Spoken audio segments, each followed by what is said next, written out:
यात्रा किस लिए आप कर रहे हैं? क्योंकि आपकी स्वीकारता नहीं थी। ठीक है, वैभव त्रिपाठी जी, ये भारत जोड़ो यात्रा आप शुरू कर रहे हैं या फिर आपको कांग्रेस जोड़ो यात्रा की लग रही है कि कांग्रेस को जोड़ना है? क्योंकि कांग्रेस का वजूद जो है वो अब धीरे धीरे खत्म है। यूपी में आप 2 विधायक एक सांसद के साथ चल रहे हैं, तो अभी कांग्रेस को जोड़ना है ना? मैं वही बात कर रहा हूं। देखिए, ऐसा है कि भाई साहब ने एक बात जो कही है कि भारत को तोड़ा इन्होंने, इनको इतिहास पढ़ना चाहिए, जिसके लिए चरण बंदन करते हैं सावरकर जी। 1930 में सावरकर जी ने टू नेशन थ्योरी दी थी, जिसे 1940 में जिन्ना ने अडॉप्ट किया और अंततोगत्वा हमारे देश का विभाजन हुआ। इसके लिए हिंदू महासभा और सावरकर जिम्मेदार हैं, मैं ये मानता हूं। और जिस सरदार पटेल की बात कर रहे हैं, ये सरदार पटेल हमारे कांग्रेस। ये बहुत ही कम निवेश पर पैकर्स एंड मूवर्स बिजनेस शुरू करके महीने का 5 लाख कमाते हैं। इनसे सीखना है तो फ्रीडम ऐप को अभी डाउनलोड कीजिए। इसके ही लीडर थे और सरदार पटेल ने उस दौरान भी विभाजन का विरोध किया था, लेकिन उन परिस्थितियों में जो शर्तें रखी गई थी अंग्रेजों की, वो सारे लोग, तो चाहे वो गांधी हो, चाहे वो नेहरू हो, चाहे वो सरदार पटेल हो, कोई भी विभाजन का पक्षधर नहीं था। लेकिन टू नेशन थ्योरी, इस देश में 2 देश रहते हैं कहने वाला सावरकर, जिसकी ये चरण वंदना करते हैं, माफी मांगे पहले कि सावरकर ने जो कहा वो गलत कहा। अब आते हैं भारत जोड़ो यात्रा पे। भारत जोड़ो यात्रा में लाखों की भीड़ उमड़ रही है। हर वर्ग के लोग, किसान, मजदूर, नौजवान, महिला, शिक्षक, सरकारी कर्मचारी, सभी लोगों का जब समर्थन देख रहे हैं ये, तो बौखला रहे हैं। डिप्टी सीएम कितनी दलों में कूद कूद के इधर उधर से वहां पहुंचे हैं, तो उनको तो ये बौखलाहट है कि कैसे हम अपना नंबर बढ़ाएं और अपनी कुर्सी बचाएं, क्योंकि उनके पास मंत्री है, मंत्री पद है, सर उनके पास कार है, लेकिन अधिकार तो चलिए वैभव जी, मैं लौटूंगा आपके पास। फखरुल हसन जी भी हमारे साथ जुड़ गए। फखरुल हसन समाजवादी पार्टी की तरफ से जुड़ गए। सर, उनको भी चर्चा में शामिल कर लेते हैं। फखरुल हसन जी, समाजवादी पार्टी की तरफ से सिर्फ शुभकामनाएं दी, नजर नहीं आई इस यात्रा में? आपको नहीं जोड़ना क्या भारत? देखिए, ये भारत कांग्रेस की भारत जोड़ो यात्रा है। आदरणीय अखिलेश यादव जी ने कहा कि हमारी भावनाएं उनके साथ, क्योंकि सभी राजनीतिक पार्टियां हैं, सबके अपने अपने कार्यक्रम हैं, हमारे भी कार्यक्रम हैं।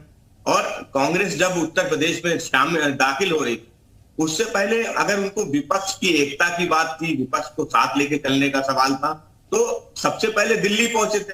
दिल्ली में अरविंद केजरीवाल को जी को क्यों नहीं ले लिया?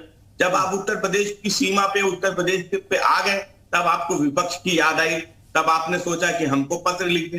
तो देखिए, सब राजनीतिक दलों के अपने अपने कार्यक्रम होते हैं। हमने आदरणीय राहुल गांधी जी को शुभकामनाएं दी हैं इस यात्रा के लिए। हाँ, हिंदुस्तान में जिस तरीके का माहौल है, लगातार हिंदू मुसलमान को आपस में फखरुल हसन जी, सबसे बड़ी बात यह है कि जो आप कह रहे हैं कि बीजेपी तो कह रही है कि फ्लॉप यात्रा, कांग्रेस कह रही है सुपर हिट यात्रा, समाजवादी पार्टी को कैसा नजर आ रही है ये यात्रा? देखिए, ये कांग्रेस का अपना कार्यक्रम है, हम उसका आकलन नहीं करेंगे, जनता आकलन करेगी। कर लीजिए आकलन। यात्रा जहां से ये यात्रा निकल रही है, ये मुस्लिम बाहुल इलाकों से निकल रही है, आपकी वोट बैंक में सहनमारी हो जाएगी। आपको आकलन करने की जरूरत है, आपको चिंता करने की जरूरत है। देखिए, जब मैनपुरी में चुनाव हुआ तो सारी जात, सारे धर्म के लोगों ने समाजवादी पार्टी को वोट किया। इसलिए ये कहना कि मुस्लिम एरिया से निकल रही है, आज उत्तर प्रदेश की जनता वो परिवर्तन चाहती है, वो समाजवादी पार्टी की तरफ देख रही है, क्योंकि भारतीय जनता पार्टी की नीतियों से जनता परेशान है। इसलिए हमें कहीं परेशान होने की आवश्यकता नहीं है। उत्तर प्रदेश में समाजवादी पार्टी सबसे बड़ा विपक्षी दल है और हम भारतीय जनता पार्टी का मुकाबला। मैं अनुज करूंगा, लेकिन एक रिएक्शन वैभव त्रिपाठी जी आपसे रिएक्शन। फखरुल हसन जी कह रहे हैं कि आप क्यों याद आई आपको, जब यूपी में एंट्री हुई, अब याद आ रही है आपको? नहीं, फखरुल हसन जी जिस दल से आते हैं उनका वजूद यूपी में है। तो अगर आप ये बात कहते हैं कि अब याद आई, तो आपको केरला में हम याद कैसे कर लेते मेरे भाई? आपको ये बात सोचनी होगी। दूसरी चीज, ऐसा नहीं है कि ये राजनीतिक यात्रा है, और राजनीतिक चुनावी यात्रा तो बिल्कुल भी नहीं है कि हम आपको जोड़ लें। हमने आपको आमंत्रण दिया, अखिलेश जी ने बहुत अच्छा संदेश दिया, शुभकामना दी, हम उसके लिए आभार व्यक्त करते हैं। लेकिन जो देश में माहौल है नफरत का, लोगों को बांटा जा रहा है, बांट के वोटों का ध्रुवीकरण करने की साजिश है और सत्ता में काबिज होने की साजिश है, उसके खिलाफ ये यात्रा है। जो महंगाई और बेरोजगारी का आलम है पूरे देश में, उसके खिलाफ ये यात्रा है। नेता तो अपनी जगह है, पार्टियों की अपनी मजबूरियां है, अपने कार्यक्रम है, उनका सबका अपना दायित्व है, अपना वो निर्वहन कर रहे हैं।